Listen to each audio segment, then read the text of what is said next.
Sometimes you've got to get away. Don't know where, just go somewhere.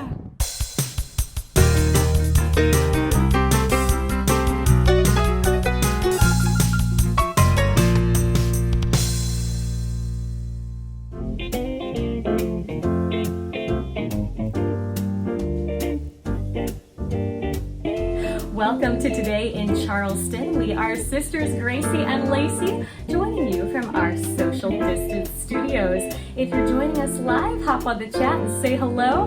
We see some familiar faces in the crowd already. Welcome back. Well, today on the show, we're going to have an exclusive interview with Charleston's very own award-winning illusionist, Russell Anderson. We're going to ask him if he can make this whole coronavirus disappear. Mr. Russell Anderson, he is one of South Carolina's premier illusionists, and you are actually not a triple threat. You, I think, is what we would call a quadruple threat. Tell us your many talents and what makes you different as an illusionist. Well, I would say one thing that makes me crazy different, I didn't get into magic until I was about 28 years old. Everybody tells a story about getting a magic kit for Christmas or something along those lines. And I wasn't that kid. I guess, to use your words, the quadruple threat came with the ballet and jazz and tap and things that I'd studied, and just using that to enhance the magic.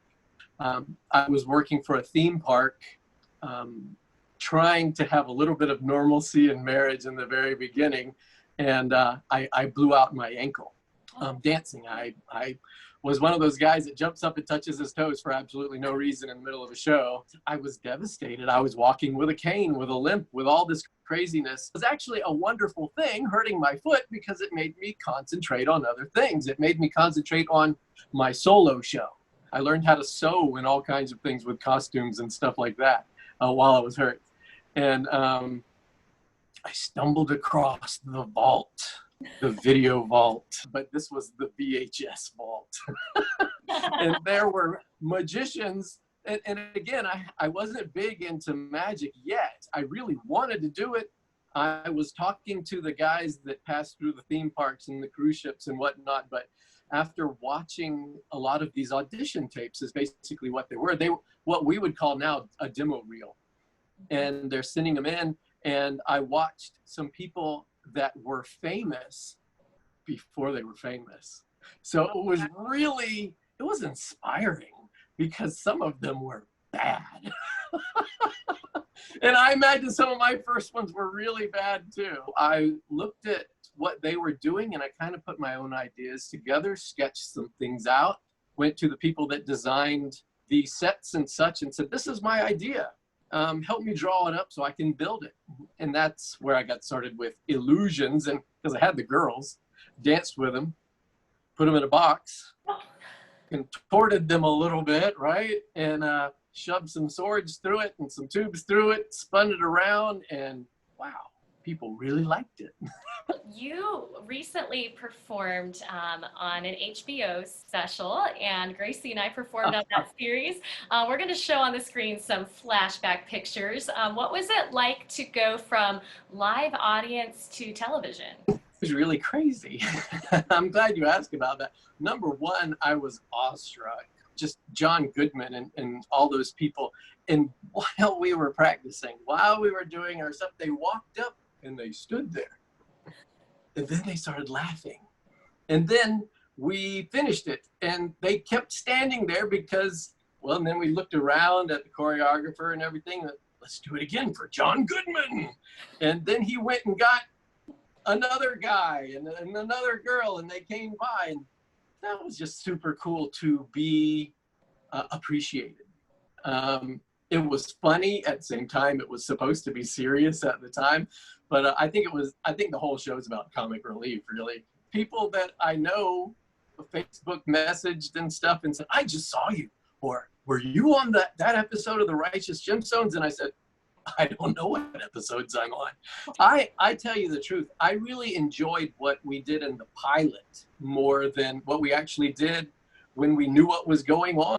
People are asking us, can Russell the illusionist make the coronavirus disappear? Maybe, because we're supposed to wash our hands and things like that. But, maybe if we got the virus right there on that finger or something like that, right? So. We see that you have a home studio as well. We're both in front of curtain backdrops that are in our social distance home studios, and you're helping the virus disappear by providing illusion entertainment online. And I see you have a table behind you. But yeah, I've got this neat thing right back here, and I'd like to show it to you. I actually do need everybody out there that's watching to wiggle your fingers. So I'll go over the table so we won't see so we won't have any wires, and we'll show that you can't see anything, that there is nothing there to make the box levitate. So while you guys at home, the ladies don't have to, but while everybody is at home wiggling their fingers, we're gonna make this box levitate.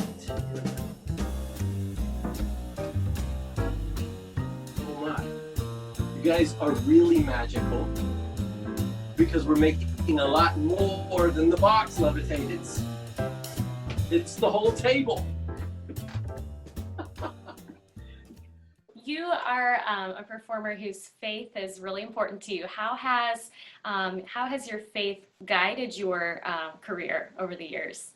Well, being an entertainer, being a performer, and things along those lines, and being a man of faith, I have always, if somebody asked me a question about my faith or what I believed in, or I would certainly share it with them. So I could take the things that I learned biblically and take a magic trick that I had, or hey, let's talking about money, or different things along those lines, and make something disappear and tell a story, a biblical story with it. I try not to scare people with what I do, because when I got started, a couple of people did get scared. I do share my faith, but I try to be careful where I share my faith, and I try to be led to share my faith. And oftentimes, I feel like my God will put me in the right place to share my faith at the right time. You're an example to a lot of young people. If for any young person that's watching, what is some wisdom that you would give them from your perspective? What I would tell kids, children, even adults, hey, I didn't get into magic until my late 20s. So saying all of that, follow your passions, follow your heart, follow your faith, and things will develop, things will grow. And the neat thing is I think that my son, my 10-year-old daughter, my wife even, can be an example of how our talents and our ideas grow. If you follow a passion, it will open doors. Russell, we really appreciate you talking with us. And if people want to find out about you, tell us again the website. scillusions.com, or look me up on Facebook, Instagram, TikTok, all kinds of things. There have been some great magic people on TikTok, things that have blown my mind.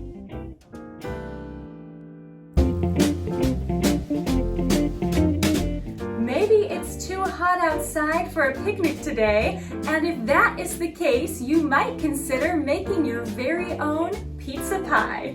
First, we need olive oil, pink Himalayan sea salt, pepper, an onion, Italian seasoning, red pepper flakes,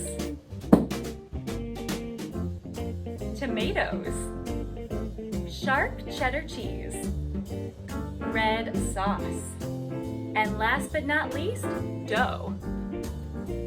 We are good to go. Pour the olive oil in your skillet, just a drizzle there. Press the dough into the skillet. Now it's time to flip it. Be very careful, and I recommend removing it from the heat for just a moment while you do this.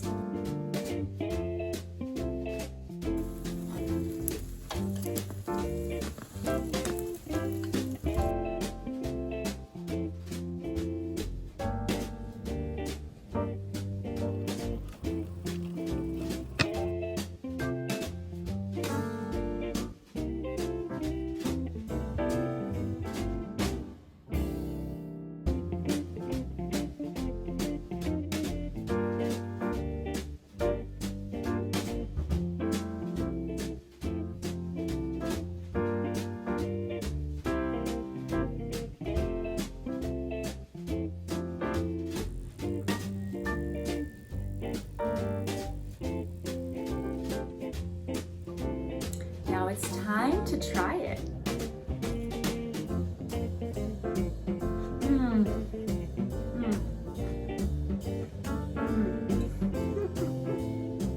Here we are in the beautiful White Point Garden. This is an area in Charleston, South Carolina, located on the peninsula. You have gorgeous oak trees. It provides a perfect place for a picnic because of its shade. There's also a gazebo bandstand area. There are cannons dating back to the Civil War era as well. You have a beautiful view of the Battery. This area used to be known as Oyster Point and also South Bay. Well, it was here in White Point Garden that Gracie and Lacy's Revolutionary War grandparents met and fell in love, and we have a song for you about that beautiful love story. Our Revolutionary War hero is Thomas Legree, who was a Huguenot. As the story goes, he was in love with the beautiful Eliza Basnet. She was going to parties every night and dancing every night, and Thomas thought that might be a little much for him, as did his family. But the days went on, the years went on, and he realized one day in White Point Garden, he heard her voice out from the crowd, and he had a moment where he realized, I cannot live without this woman. And so Thomas Legree, the Huguenot, married Eliza Basnet, and Lacy wrote a special song for the two of them.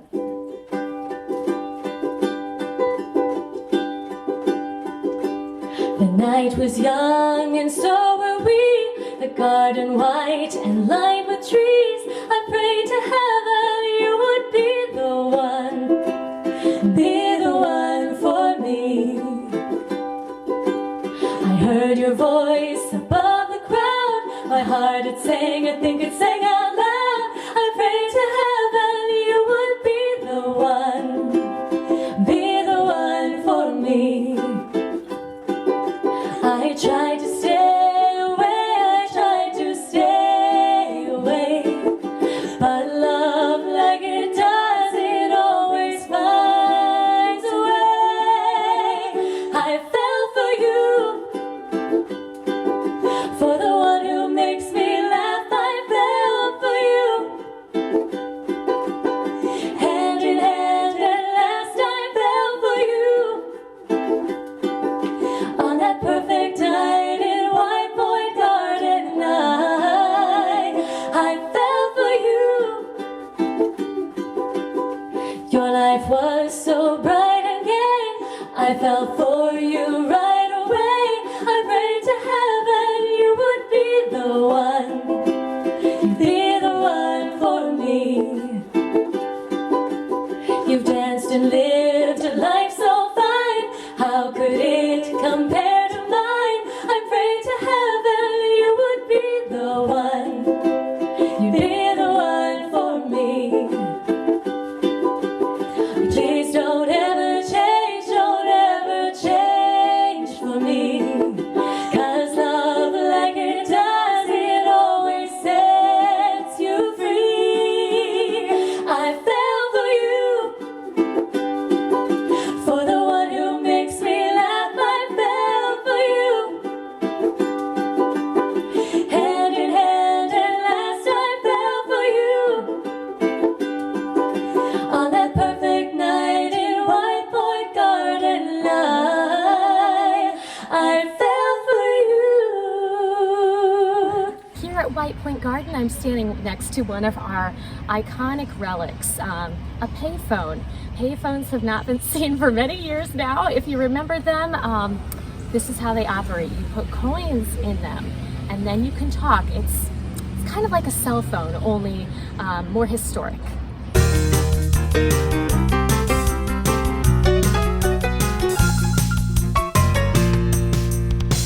Sometimes you've got to get away.